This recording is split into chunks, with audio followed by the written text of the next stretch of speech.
So here's what I want to talk about before we start playing the game. First of all, game basics, right? The D20, that, especially for you, the D20, that big one that you have 3 of, that is your best friend, okay? Enemy.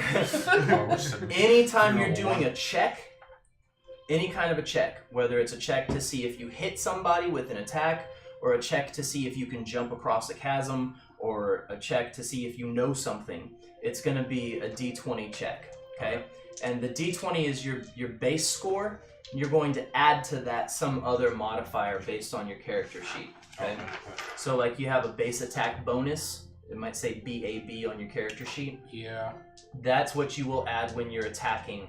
And you probably have a base attack bonus for each weapon, right? Because some weapons use your strength to attack, and some weapons use your dexterity. Yeah. So you look at that, and based on what weapon you're using, you add that number to your D20 roll to see if you hit. All those skills that are there on the side, those are numbers that you would add to your D20 roll. So if you're making a check, like, I don't know, an Arcana check to see if you can recognize a certain type of a monster or what you know about that monster, you'd roll your D20 and then you would add that knowledge Arcana to it. Does that make sense? Yeah, I think so. Okay. So 20 is kind of the base for everything. Also, you'll hear us say stuff like 4d6, right? Mm-hmm. That doesn't mean like 46. Yeah. Right? It's 4d6. D stands for die. So 4 6-sided die would be 46. 2d4 would be 2 4-sided dice. Oh, okay. Okay? So just some of the So like I have, language. like on main hand or both hands, I have 1d6 plus 1. Mm-hmm. Quick question. What's this So you plus roll 1 a under the D6, weapons? see what that Because number it's a is, and add strength-based one. weapon, so I don't get And any add bonus 1 on to it. But I show in my attack bonus. That's your Plus armor. 1. Silken ceremonial Two. armor. Oh, great. Okay. Great. So So I wouldn't say that. one of the things that I've always disliked about the D20 system is that you have this huge window from 1 to 20, and you could be like the best thief in the world and have plus 15 to open locks, and then you roll a 1, Yeah. and you can't open the simplest lock. But then you could be this horrible thief that has like a -2 to pick locks, and you roll a 20, and you manage to open the hardest lock, right? There's something, I feel like the skills that you have in your attributes should be worth more than just the chance of a 20-sided die roll. So you're gonna give us 3. what we're gonna do, we're gonna use a system called 3M20. Okay. And 3M20 means every time you're gonna make anytime you would roll a D20, you're gonna roll 3 of them. Okay? And you're gonna pick the middle one. So what it does is it kind of creates more like a bell curve for your 20-sided die roll, okay? But then you have to think about how does that affect critical hits and critical failures. So a critical success is when you roll a 20, okay? A critical failure is when you roll a 1. So what happens in that case, if you roll a 20, it is a potential critical success. And if your middle die is a hit, is a success, then it's a critical success. If you roll a 1 and your middle die is not a success, then it's a critical failure. Okay? So Pathfinder would have you roll again. We don't need to roll again, right? Pathfinder says you rolled a 20. Oh, now you roll to see if it's to confirm the crit. So you would roll it again, and if your second roll is a success, then it is a crit. We're just doing all of our rolls at once. And then sometimes I might tell you to just take the highest one if you give me like a really good story behind your action. Then I'll just be like, you know what? Let's just go with the highest of the 3. No pressure at all. Yeah. No pressure. Yeah. So that's the 3M20. So if you rolled, let's say you rolled a 1 on one of your 20s and a 20 on the other 20, how do you know if it's a success, a critical success, or a critical failure? They're both 20s. No, one is a 1 and one is a 20. Oh. So how do you know if it's a success or a failure? Whichever one is above 10. Is that going to be if your middle one is like hits or not? Yep. Yeah. If the middle one hits, then it's a critical success, and if the middle one doesn't, it's a critical failure. So you're just teetering on the edge of possibility. All right. That Or is. it'll be nice to not have Josh going on about the odds and not odds of backstories. Yeah. But he'll be right. Yeah. Because he knows things. He does. So I actually kind of like the odds on this. I like this system. I don't need to have them explained over and over again. Nice. all right, so I I've love got Josh. I got 5 points Fun. and things that I want to talk about, and then things for you to kind of think about with your character.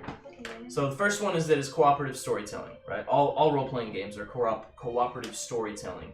And in cooperative storytelling, you have areas of control. There's the personal area of control, which is you and your character, okay? What your character does and says and thinks and all that.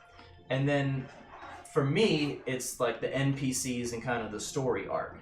But there's this shared area where it's really most of the world. And what's cool is when players sort of introduce their own like backstory elements and say, hey, I know this guy up here who does a thing, and as long as it's not like super overpowered, right, we're just gonna roll with that.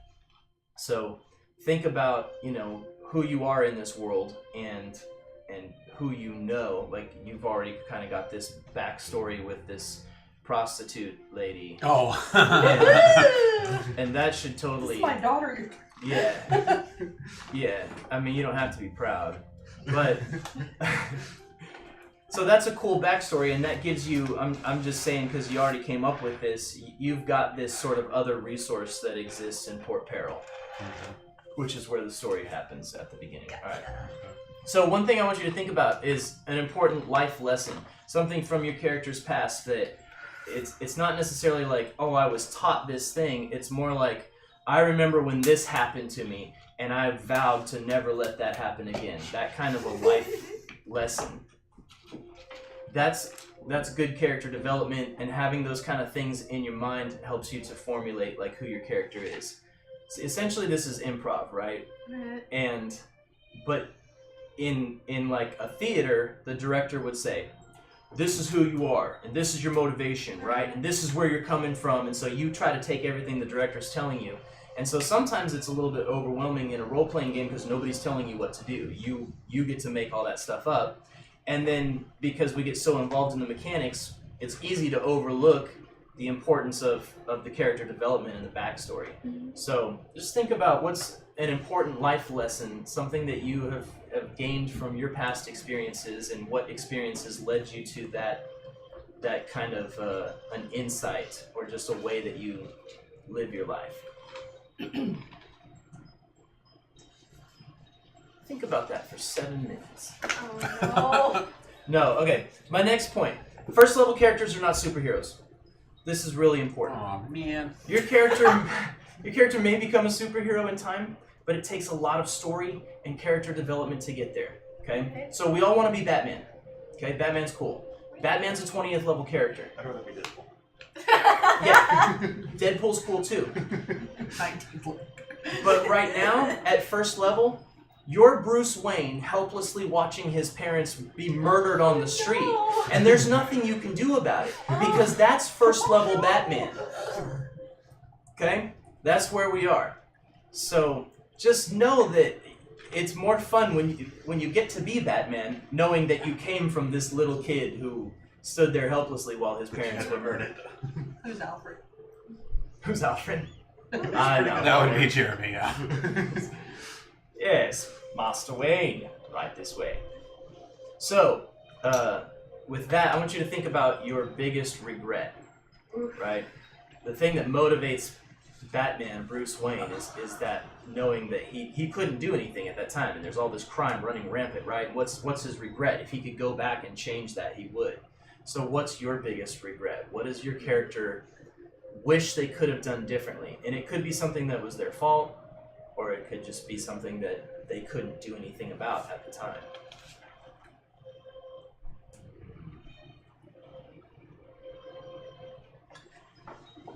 Third point.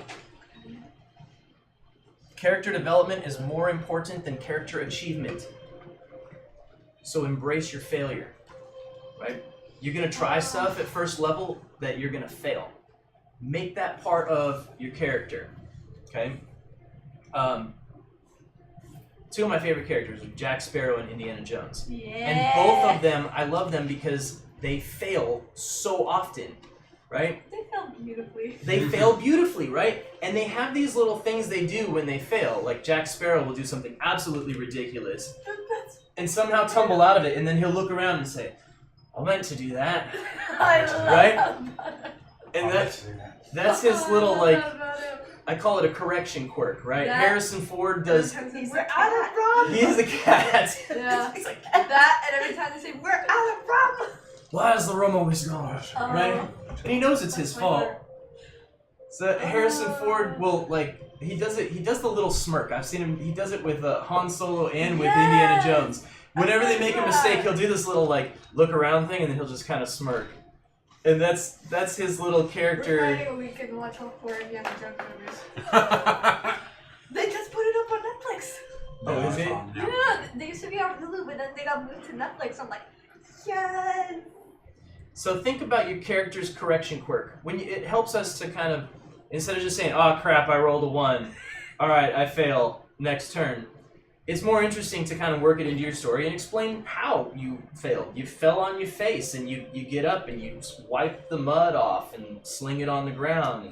Just come up with something convincing so people don't know it was an accident. Right. What Or Joel just does sometimes. Have some sort of a quirk that's I call it a correction quirk, right? What do you do when you fail?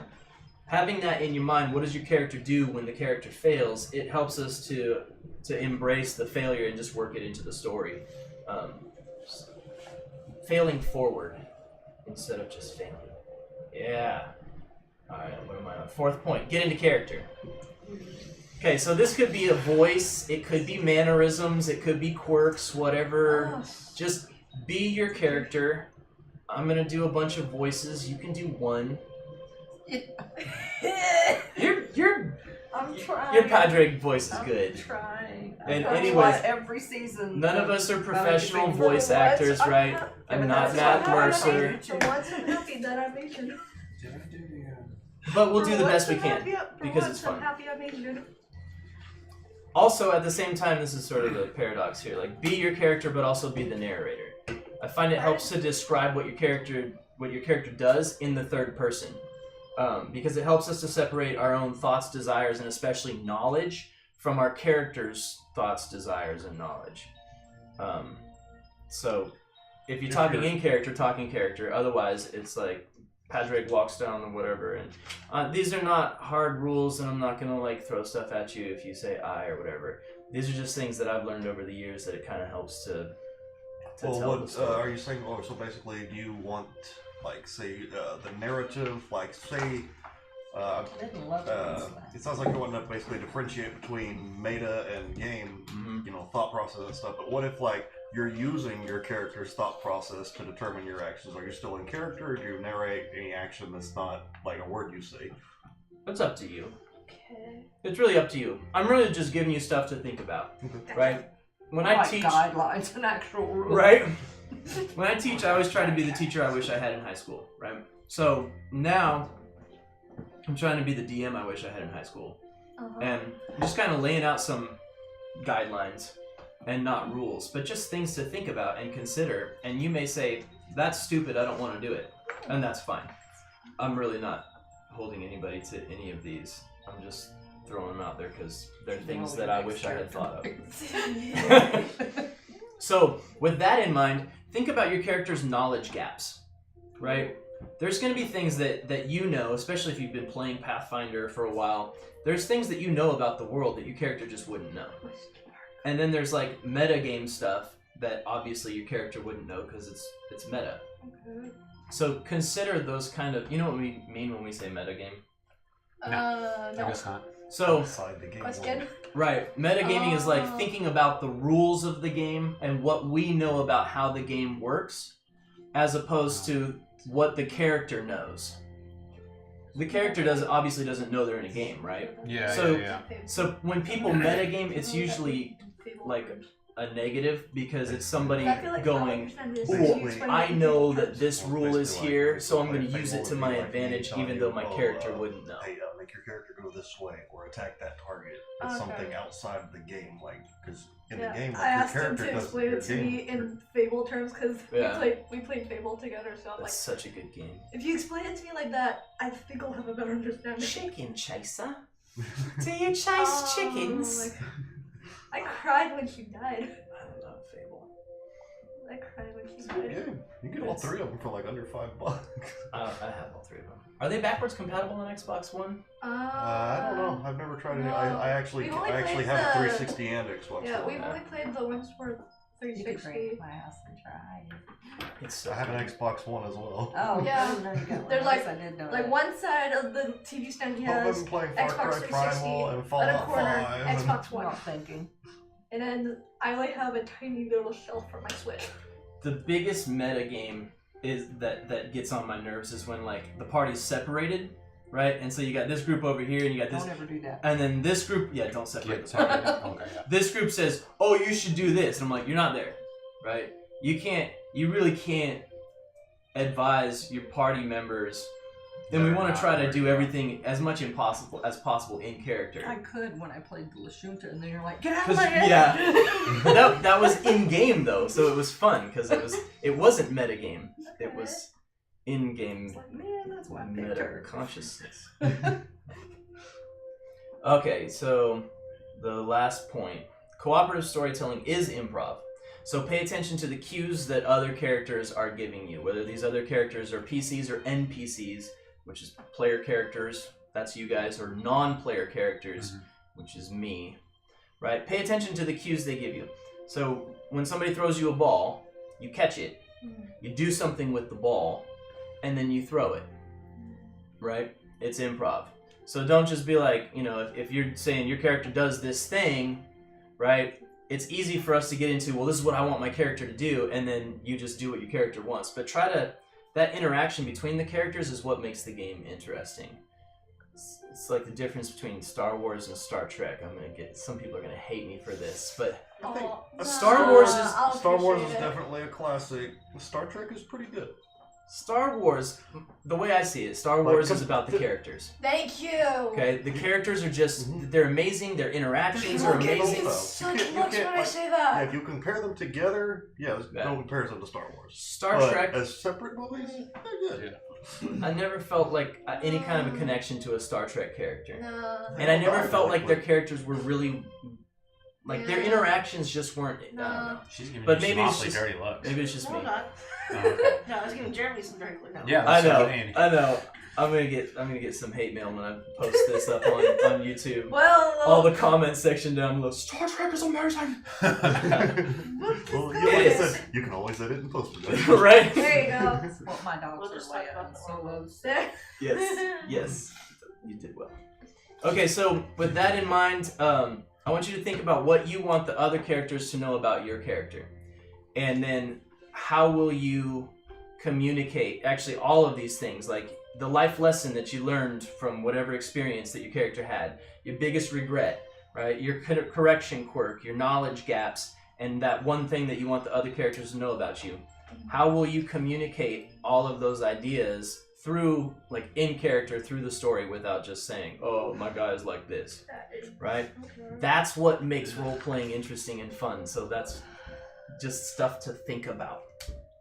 That's what makes me suck at it. No, you're good at it. Oh Shut my up. gosh, I'm All right, final rule. Never use "it's what my character would do" as an excuse to sabotage the game.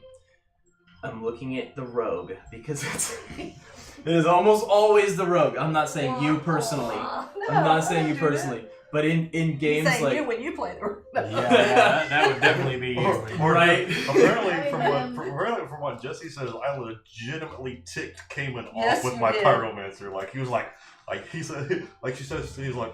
He called me and spent 2 hours on the phone asking if I had any ideas for how to keep Joel from just burning everything to the ground. Yes. Sounds like So, something you do. so maybe I'm directing this to you then. Yes, Yeah. please. Never use "it's what my character would do" as an excuse to sabotage the game. So So, if that's here's- what your character would do. Oh, Here's an boy. example. Your Okay, character is not Deadpool. my buddy at work he plays a paladin. Okay, and so Well, he's the thing telling me about pyrokinesis is broken. the It's so powerful. paladin and the orphanage. So here's this situation where this paladin is standing here. There's a zombie horde coming in towards the town. Everyone has exited, including all the people who work at the orphanage. And the children are just inside going, what do we do? So the paladin is going, well, my character would stand and fight the entire zombie horde by himself. What? That's what a paladin would do. You can't just leave the orphans, right? No. But if you do that, you're forcing the entire party to stay with you because they can't just leave the paladin, right? They now have to go, well, now we're going to all die together and fight this. Yeah, it's a TPK. Yeah. Okay? So what the paladin does Everybody grab an orphan. is he reflects. He goes, hey, this is my backstory, and I remember a time where something similar like this happened, and I watched my mentor die for no reason. And so he was trying to save someone he couldn't save either. And in the end, they still died and he died too. And I watched it happen. And so, I swore I would never do this again. I would never be like that. But now I have to make this choice. I can live and do more good, or I can die and not do any good.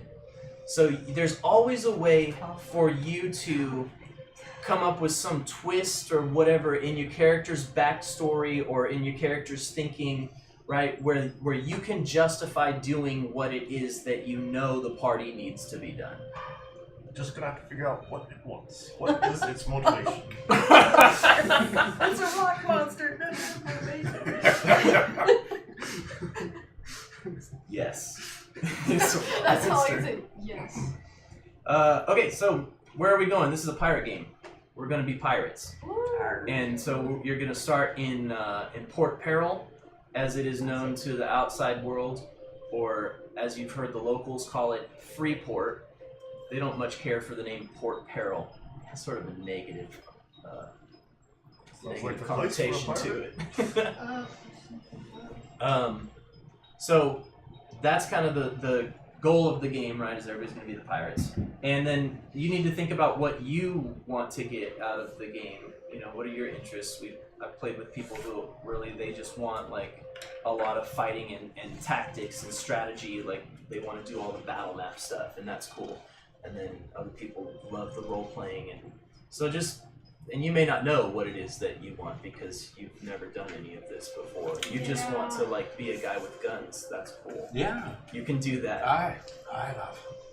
So I just want to make sure, and you don't have to tell me right now or whatever, but just something to think about, and then you can shoot me these ideas whenever you come up with any of the answers to any of these questions. Send them to me, and I'll try to work into the story as much as I can from your character's backstory, and then also just what you want to get out of the story. If parts of the backstory are confidential, or the character does not wish to share them, like you still want those too, as well, but you'll keep them anonymous, or to yourself. Yeah, I mean, and if you want, sometimes people want, like, I've got this part of my backstory that I don't want it to come out for at least the first 5 levels.